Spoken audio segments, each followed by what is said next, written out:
The Everglades is a test. If we pass it, we may get to keep the planet. Now, this is attributed to Marjorie Stoneman Douglas, but there's actually some question over to who said that. But no matter who said it, what's important is what is being said. The Everglades is one of the most unique areas for biodiversity in our country.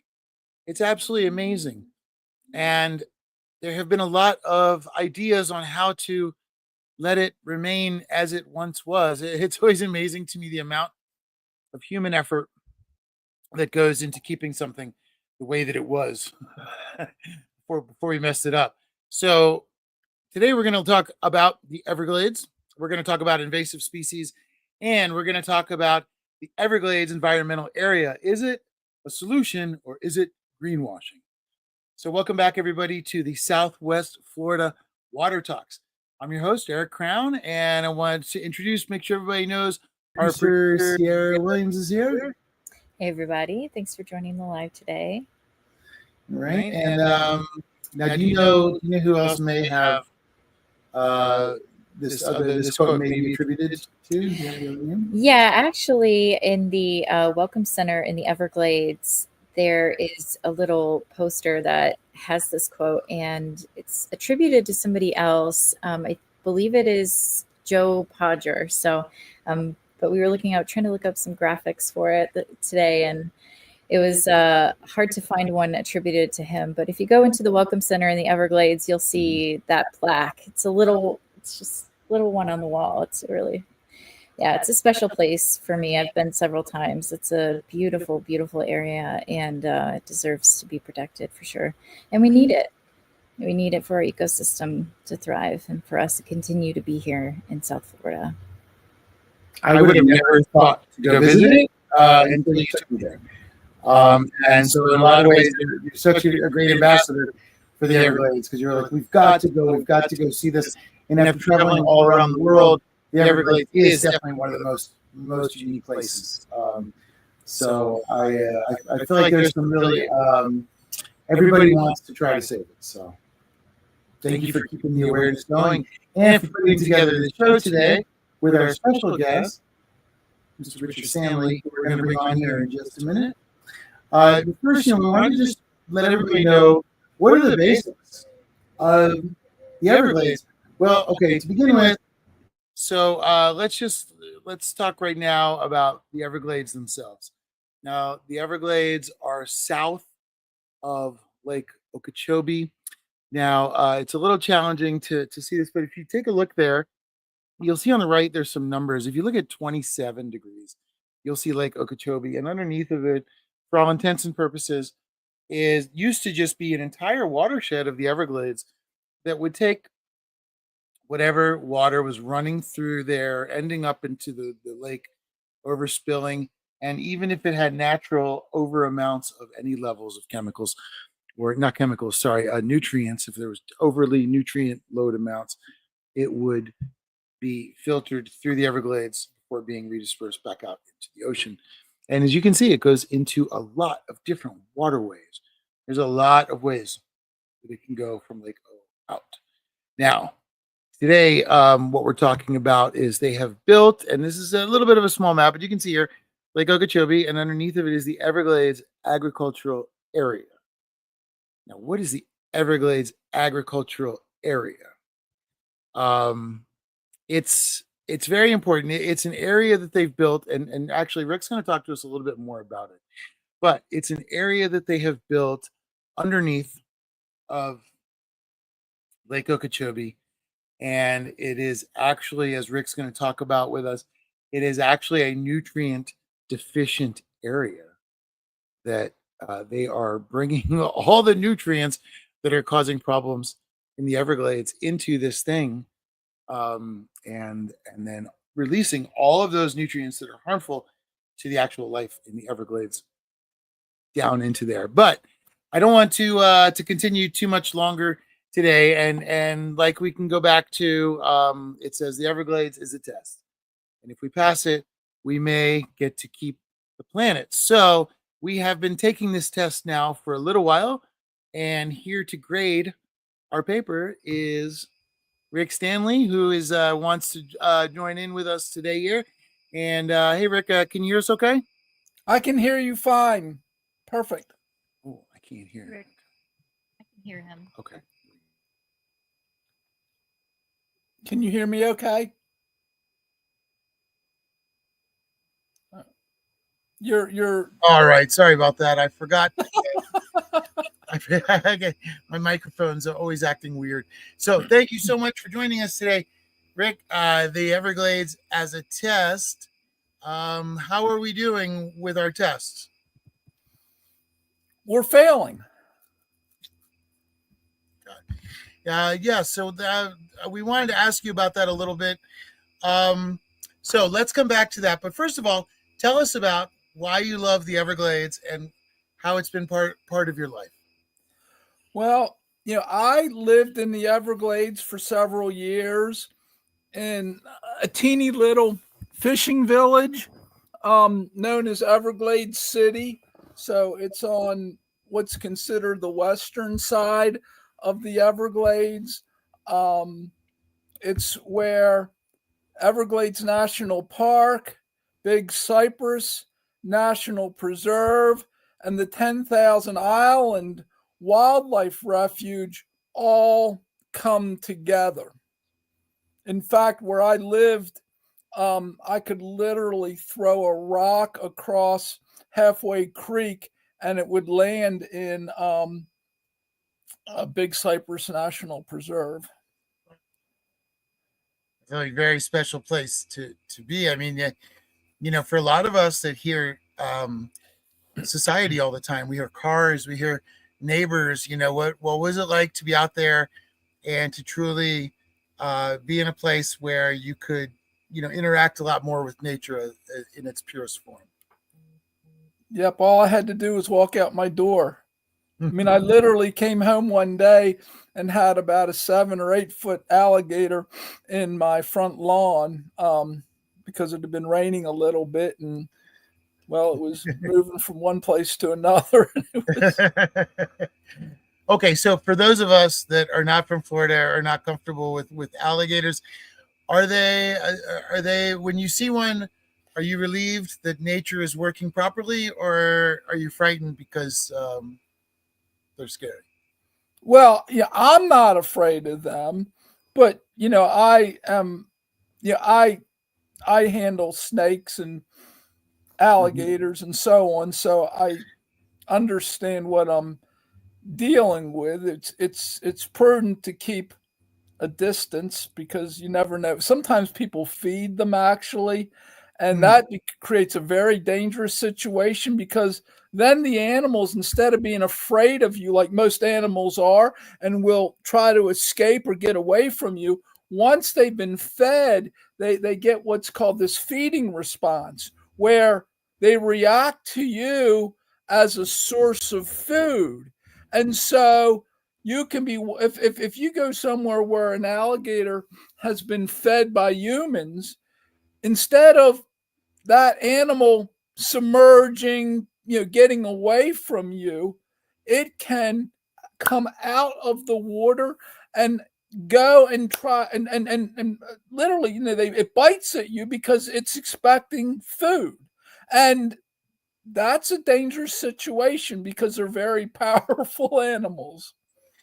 Right. And so, speaking of them, they have to live in the water quality that that we're providing overall. Can you talk a little bit about the dangers of this environmental area and what is it doing to the Everglades itself, especially when it comes to, I guess we had talked about spraying before, but there's a lot of other issues going on. Yeah, well, let me talk about the Everglades agricultural area.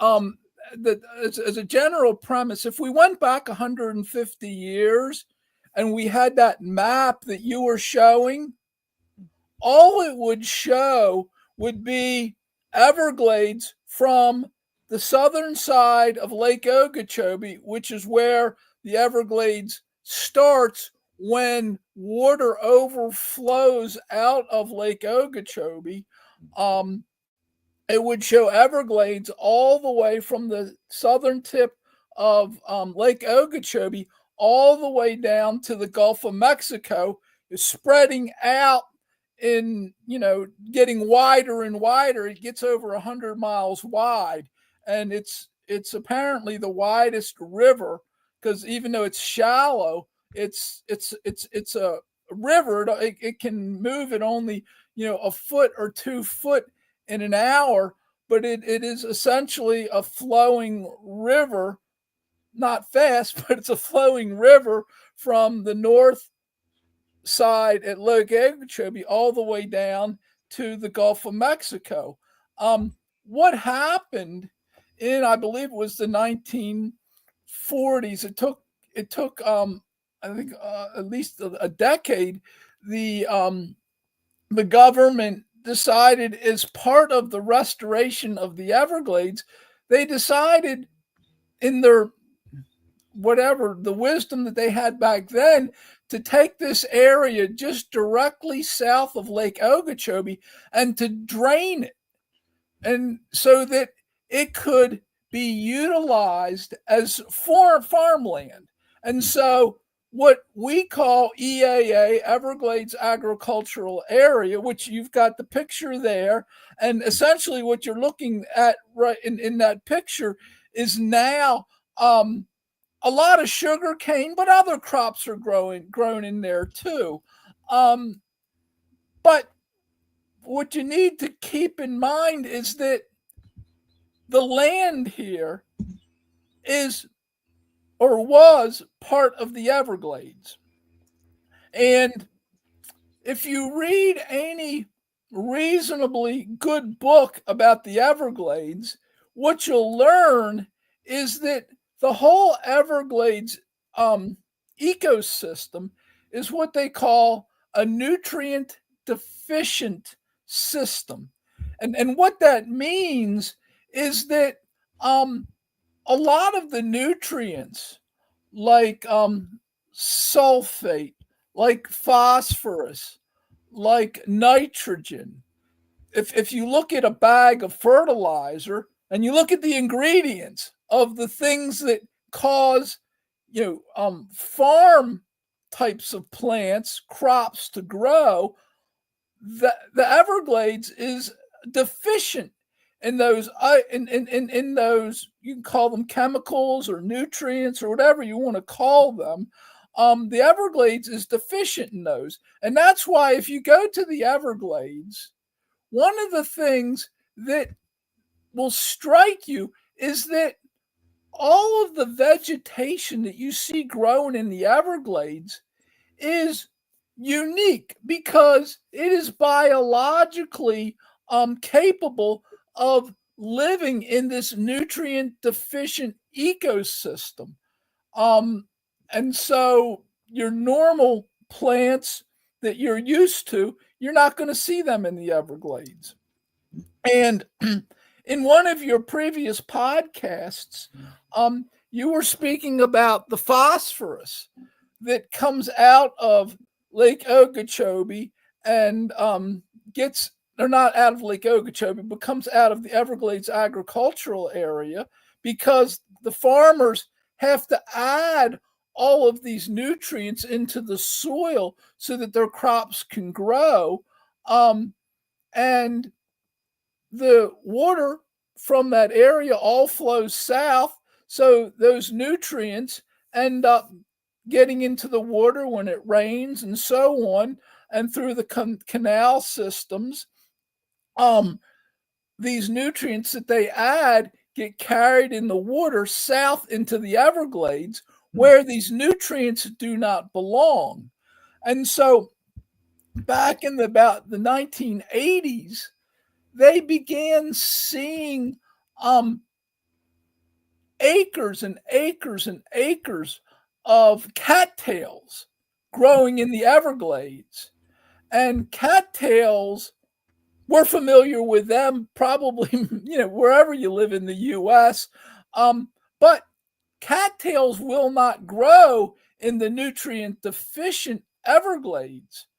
But when you add nutrients into the water, then all of a sudden they start growing. And when they start growing because they have these nutrients, then the sawgrass and other plants that live in the Everglades, they get crowded out by the by the cattails. And so, like I said, back in the 1980s, they didn't even know what was going on. They just said, holy moly.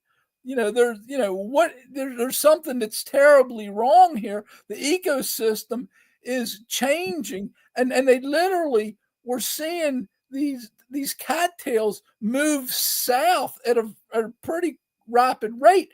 And the scientists determined that it was phosphorus that was in the water that was coming from the Everglades agricultural area that was changing the whole ecosystem.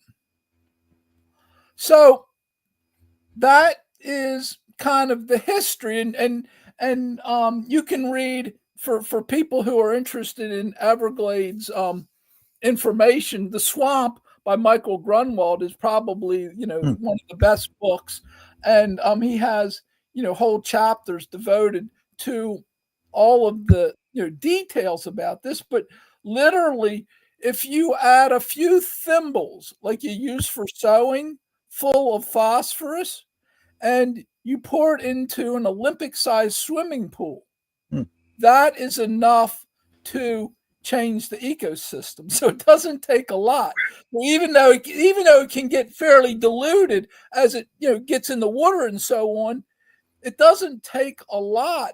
And and there's thousands and thousands of acres in Everglades agricultural area.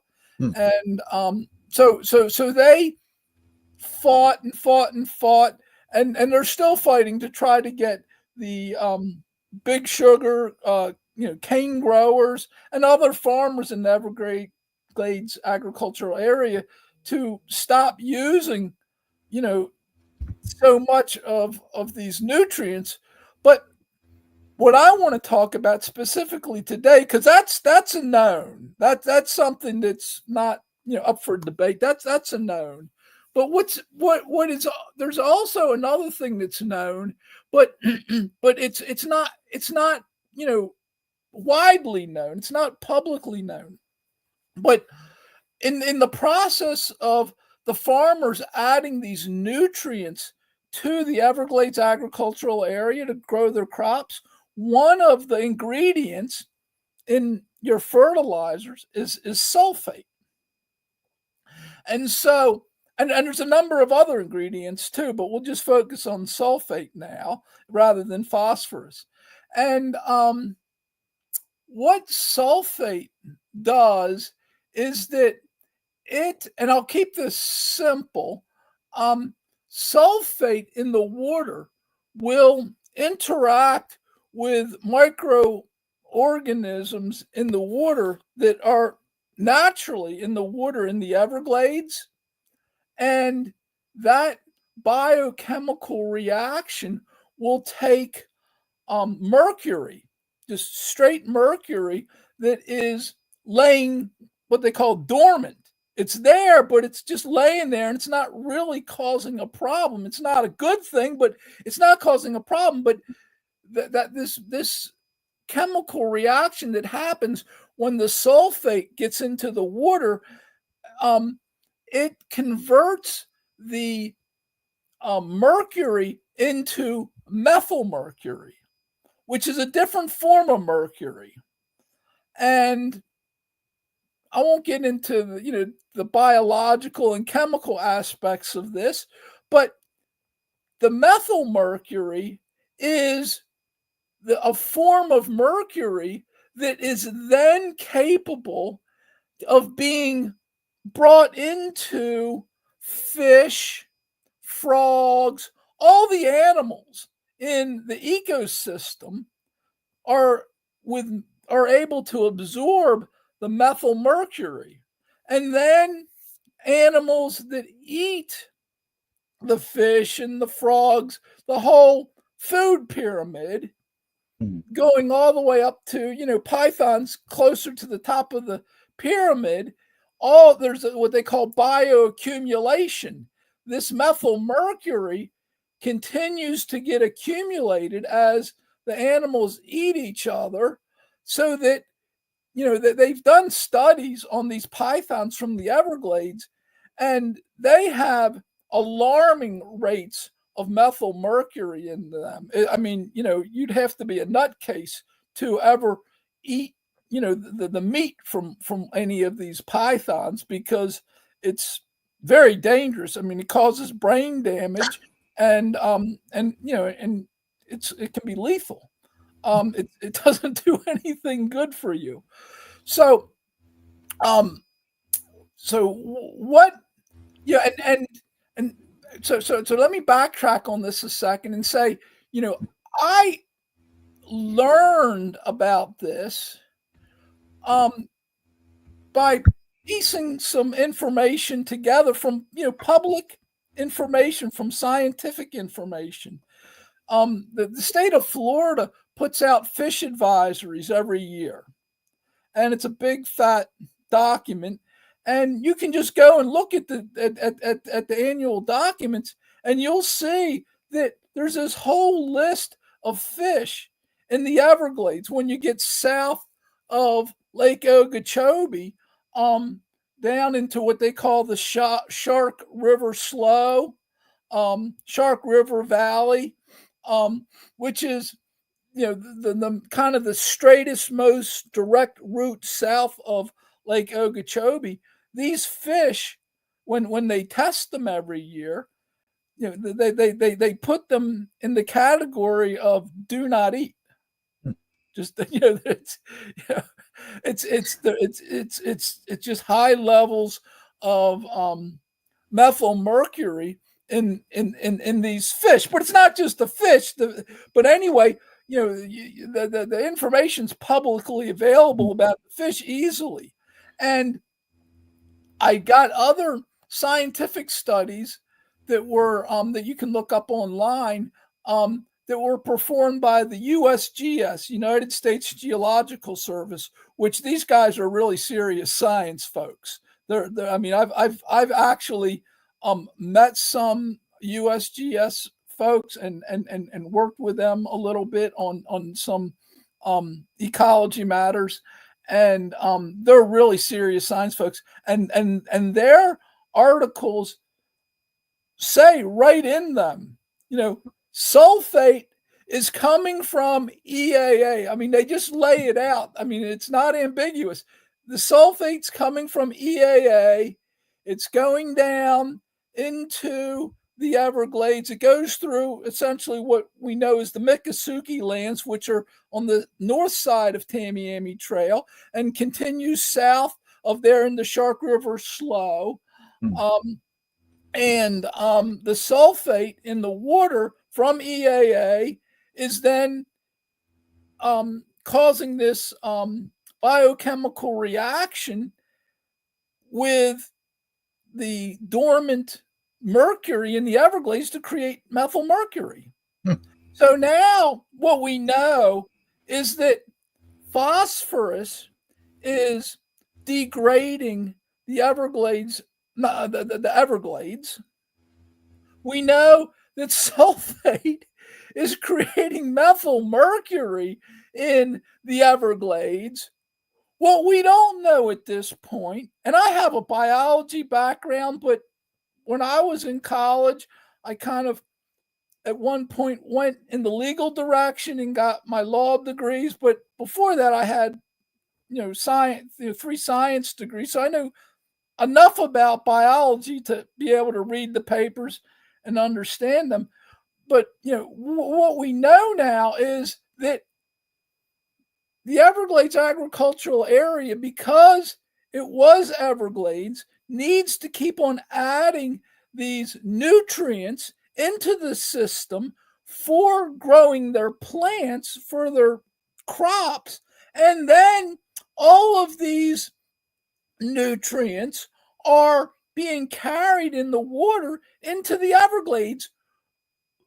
What is, I mean, the Everglades agricultural was Everglades. It's not anymore, but it's bringing it south into what is still Everglades. And we know that the phosphorus is doing severe damage. We know the sulfate's doing severe damage, but there's a lot of other nutrients that are going to be added into the Everglades agricultural area. Because it's nutrient deficient from it originally being Everglades, there's nitrogen, there's just look at your fertilizer bag and you see all the different nutrients that are in fertilizer, and all of these things presumably are also being washed into the Everglades. And what I'm hoping is that we can get real biologists, not people like me. I mean, I'm a biology guy. I'm actually the chairman of the board for the Maryland Natural History Museum, Maryland Natural History Society. So I retain my involvement with science, but we need real science people who do this for a living, to take and look for all these other nutrients that we know are being put into the Everglades agricultural area, and look for their presence in the Everglades where they don't belong. I'm sure that they're there because everything else is washing down there. And then tell us, what are the types of risks, what are the types of damages that are being done to the Everglades, because not only of phosphorus, not only sulfate and the mercury, but it's a long list of nutrients, and we need science people. And that's where I kind of draw the line and say, look, I'm not your science guy. I can put these pieces to the puzzle together and say, look, we need to figure this out, but we need real science people to get involved and to look at this, because if these other nutrients are causing this damage, I'm fairly confident that the rest of the nutrients that are being put in there are doing damage. And so in a real quick summary, what I would say is that the Everglades agricultural area, where it's physically located, where the water draining from it goes, the use of the area for agriculture is just incompatible with a safe Everglades. And let me give you one example of something that I've been reading about, and I think, say, in the last year and a half to 2 years, there's been a lot of alligators, and alligators are hardy animals.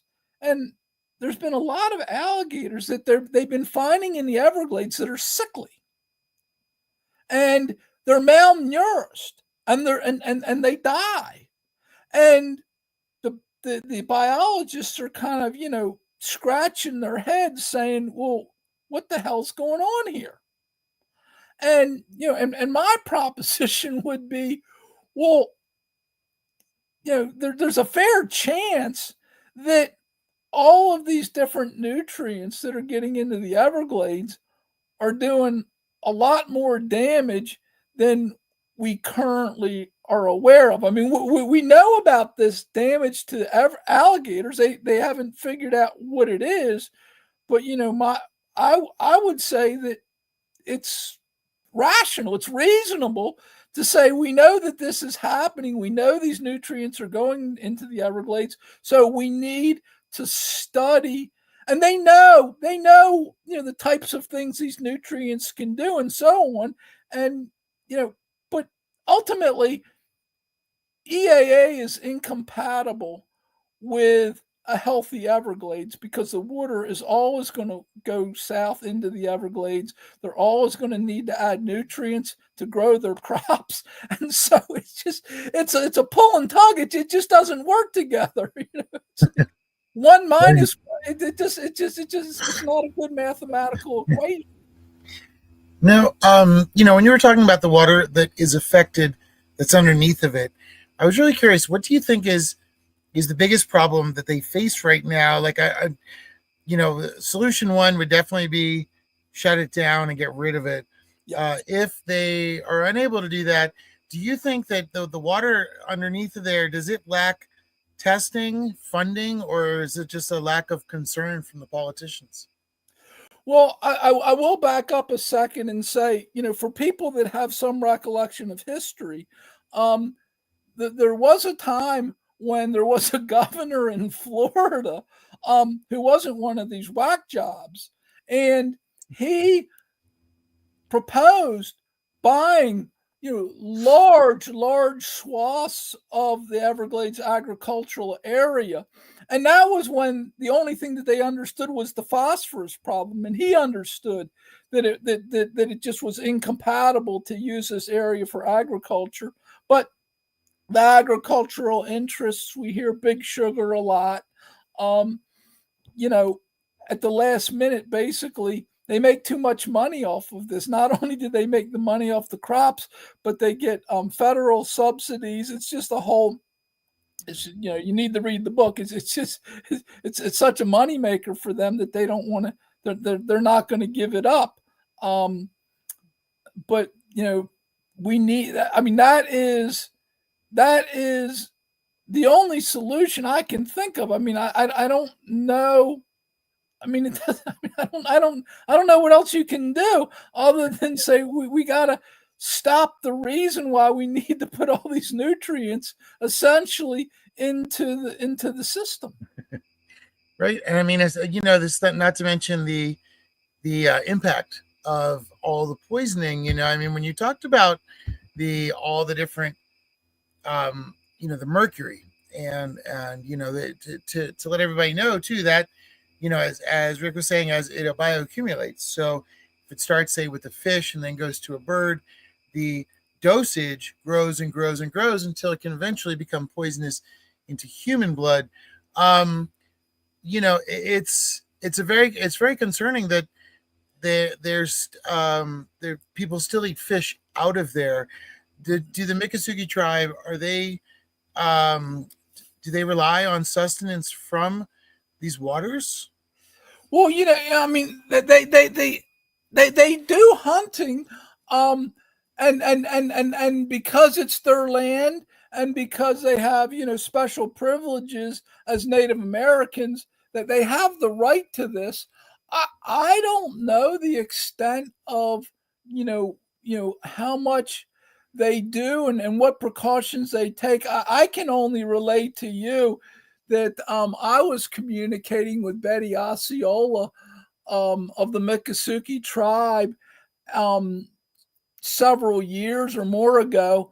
And when I was talking about this methyl mercury problem, she was totally, completely aware of the problem and told me, we as the Miccosukee tribe have been getting warnings about methyl mercury or about mercury. It's usually just called mercury because they don't get into the details of it.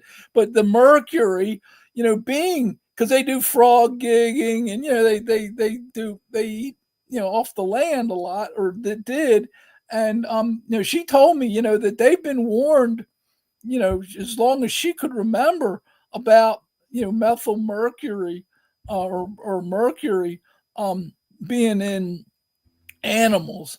And so it's not a secret so much as it's just not widely enough known. It's not publicized enough to put the pressure on to take a realistic look at the Everglades agricultural area and figure out what to do about. I mean, it was back when they created the Everglades agricultural area. Our biological and chemical and whatnot knowledge, wasn't advanced enough to understand what we understand today. And so, and at the time they thought that draining land was a good idea because you could make proper use of it. They didn't understand the what the Everglades was good for and so on. But now that we understand what we understand, we need to have a serious assessment about this.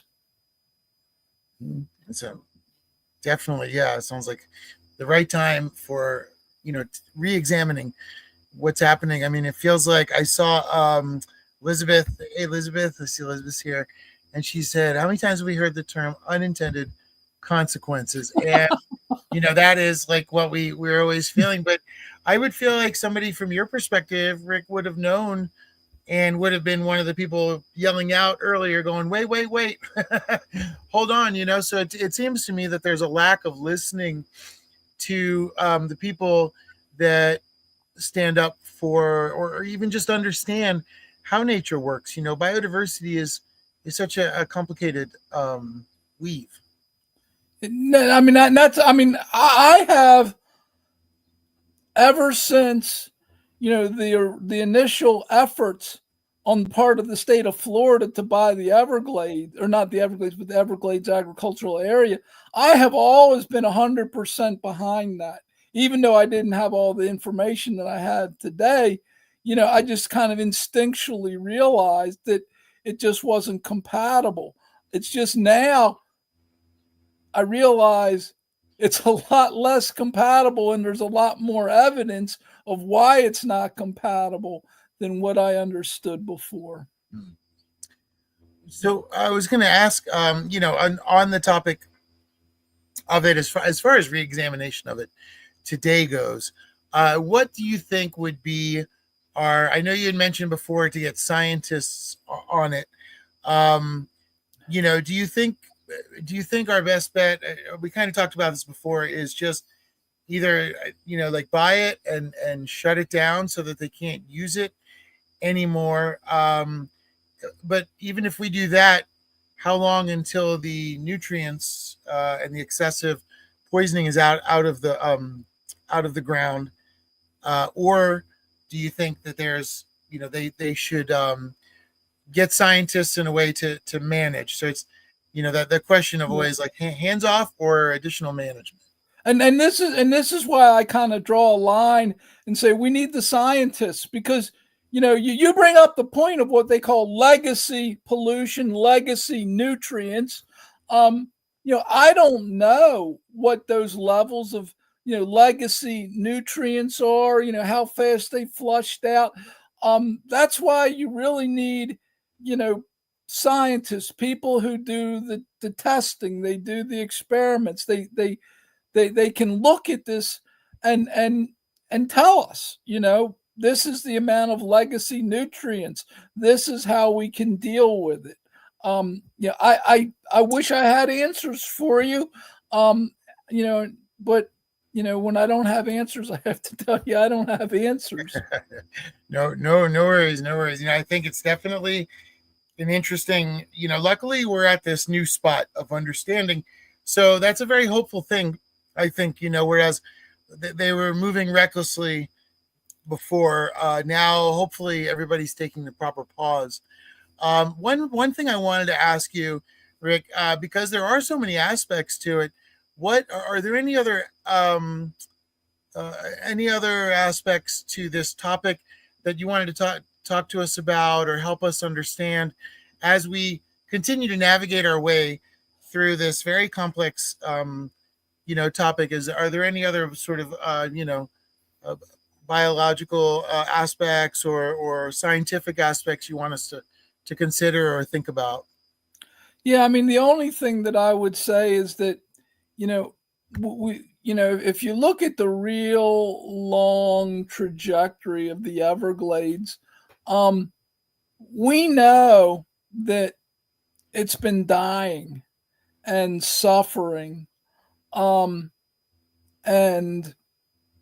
we need to, even with the restoration projects that they've undertaken, which are significant, it's still, I mean, this to me, the simplest solution is bringing it back to what it used to be, as much as possible and allow the ecosystem to do what it had done for hundreds of thousands of years, rather than, my I don't, it's not, it's just, my insight into all these different efforts to say, well, all we have to do is this, or all we have to do is that, all these kind of fixes, just as I can't, was it Kathleen? Someone said, unintended consequences. Whenever you try to do all these quick fixes, Elizabeth, I'm sorry, you learn that they all seem to have unintended consequences, and the Everglades is such a unique place that it's a World Heritage area. There's not a ton of those in the world. It really deserves to be restored properly. And so, that's until someone convinces me that there's, alternatives that would actually work. My feeling is that, that they should buy the land from the Everglades agricultural area and do what they need to do to be able to convert it back into Everglades, and let the ecosystem do what it's supposed to do. Let the Everglades be that magnificent place that it once was. When I lived in Everglades City, I was good friends with a lot of the, fishermen who are now deceased. They were, older than me. They owned the fishing boats and whatnot. But, they would tell me about the Everglades, decades and decades before. And it's just sad, to think that such a, magnificent area has been chopped up. I mean, it's got canals, it's got dikes, it's got all this water management. It's just a terrible mess. And I hope that they can take it off of life support sometime. But literally, when you read The Swamp, they'll say, he says, well, maybe the best we can hope for is for it to be on life support. That's a pretty pathetic. Diagnosis for a World Heritage site. So, you can count me in as one of the people that says, let's just, get rid of the Everglades agricultural area and, say it's a lesson learned. Here we go. We can still stop it. It hasn't been around too long. Easily can be reversed. Well, thank you so much, Rick, for coming by and talking to us today. We learned so much to talk about why this area is important and why it's continually being ruined, and also a couple of the solutions that are so simple that we can do to take steps that way. So thanks for coming on the show. We really appreciate you taking the time to come by and talk to us today. Well, thank you. I hope the message gets out there, and I hope that, there's biologists and chemists and researchers who, because as I didn't mention this, but, I've done, some significant lobbying for clean water in Washington, D.C. And I literally, almost 10 years ago now, brought the USGS studies and the Florida, annual information about contaminated fish with mercury and so on. I brought all of this to, representatives in the U.S. Congress. I explained it to them, then I gave them all the backup studies. And I was hoping maybe that would cause something to happen, but nothing ever happened from that. But I won't give up on it. I'll just keep on trying to, push that information out there, and through some education and maybe the right people hearing about this, it'll click with someone who will say, hey, I want to study this. I want to get involved in this. And maybe at some point we can get the Everglades off of life support. That would be right. That would be great. So. Yes. We got a whole new generation of nurses and doctors coming up. So all right. Well, thanks again for joining us, Rick. We appreciate it. Thank you. And amazing opportunity to get to talk to somebody that's so knowledgeable, that's been around the Everglades for so long. And he talked a lot about needing to bring it back, needing to revive it. And I think one thing that Rick said that's very important is, it's a baton race. The environmentalism is a baton race. We're not going to see it resolved in our lifetime, and that's not why we're in it. So there's very few places where, it's like what we do is to hopefully inspire the next generation.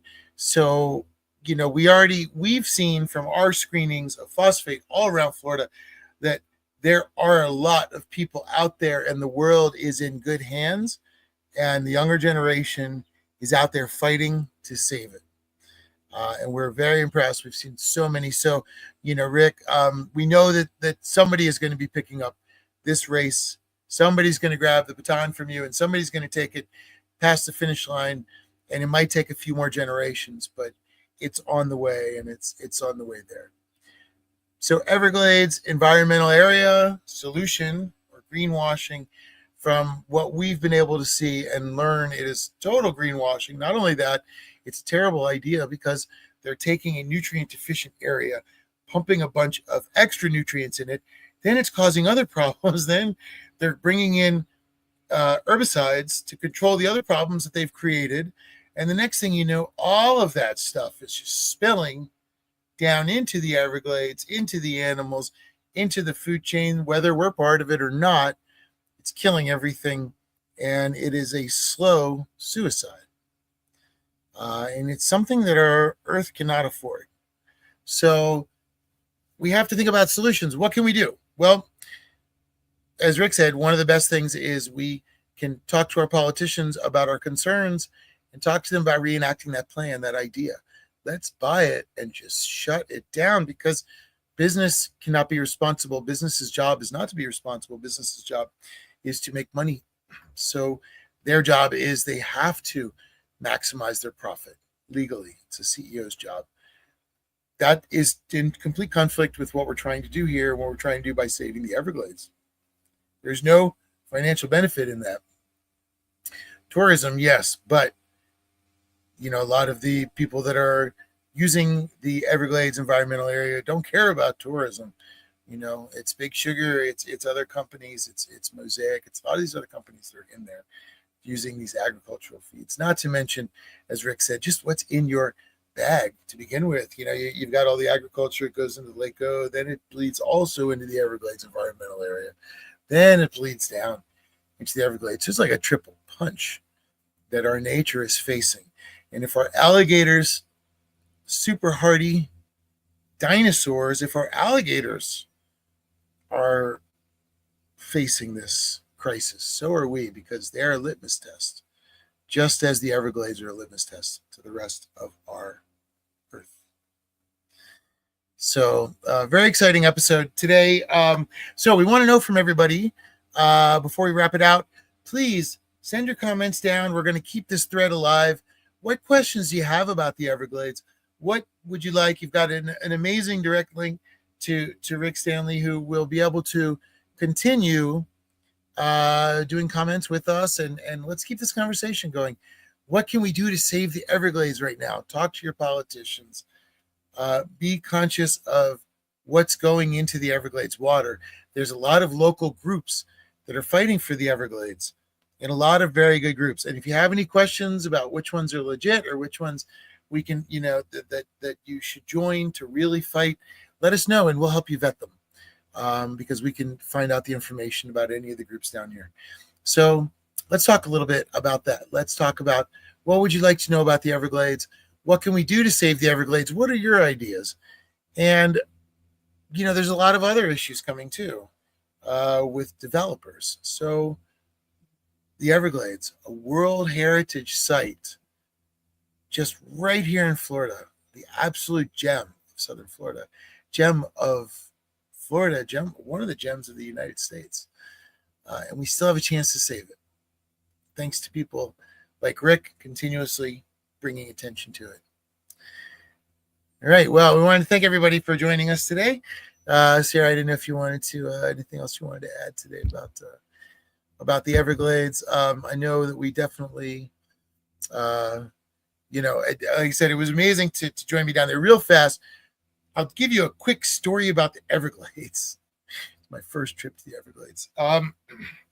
So we get to the Everglades. Now, the Everglades is tough country. Now, I've been to the Amazon. I have been to places where nature has to fight nature to continuously survive every day. Nature is strong and intense. So we go to the Everglades just to go take a look. We walk out to the thing, and she said, Sierra said, well, you can be careful. I think it was with the crows. Vultures. The vultures. Yeah. Vultures. You're muted, by the way. The vultures will eat rubber on cars. And I was like, yeah, I don't know. I've never heard of that. So we walk out, and it's so beautiful. And we've got the cameras out, and it's amazing. I've never been to such an incredible, unique place like this. And all of a sudden, we start getting eaten up by mosquitoes, like hundreds of them. And we can't walk fast enough to the car. I start running as fast as we can. Run to the car, and we're running out, and these other people are walking in like a little concerned about what's happening. We're like, running, and get all these mosquito bites. Get to the car, and there's like 7 vultures eating the rubber from the windshield wipers, the side of the car, trying to get to the tires. It is brutal. It is brutal. So nature out there fights for its survival. It's not an easy place. So yeah, it's a jungle out there. It is that, yeah, very much jungle out there. Anyway, that was my first experience with the Everglades. What about you? Have you guys been to the Everglades? Let us know, and recommend anywhere you'd like. Yes, and please check out, we have the link here for The Swamp by Michael Grunwald. Please check that book out. It is incredible. We have a link here, and if you click on it and you are able to buy it through there, it'll actually help support our podcast continue. And all help is always appreciated.